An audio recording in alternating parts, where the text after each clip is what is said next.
was a surfing town, but we had horrible waves, and everybody that was any good used to go over the hill to Moana or Waikiki or stuff. But it's where we grew up, and this night was special because a surf movie had come to town. We'd heard about it, and everyone was amping. And back then, the surf movie was where you actually came together as surfers and shared the Stoke.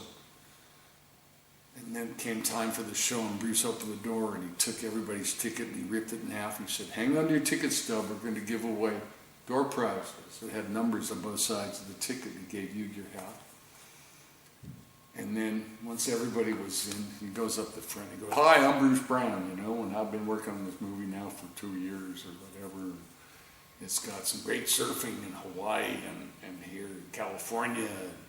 We got some big wedge coming up and this and that. So I'm just going to start the projector and we'll get started with the first half." And he runs down the back of the hall and he turns out the lights and he starts the projector and it goes 8, 7, 6, and that gives him enough time to get up front there. And as soon as it goes to 2, he sits down, he turns the tape recorder around, he gets a microphone, and he goes, "And this is slippery when wet." And I could watch him. He was up there, he was holding his finger on the reel-to-reel tape recorder while he was talking to kind of keep the movie in sync with the soundtrack, because it didn't have sync in those days. So anyway, and I was mesmerized. And then the first half comes up, intermission.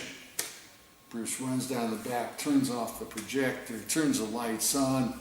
You see him take the front reel off, put it on the back, put the back take-up reel, and rewinds the first half.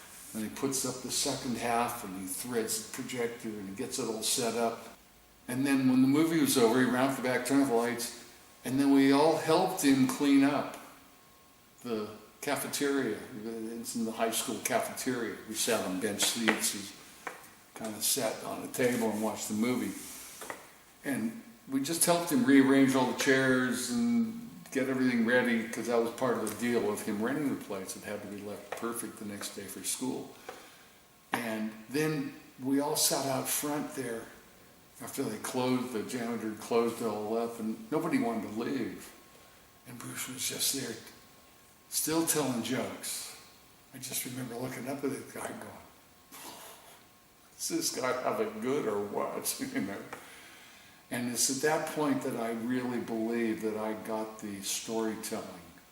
And the other key thing that goes with that I came away with was somebody who was sharing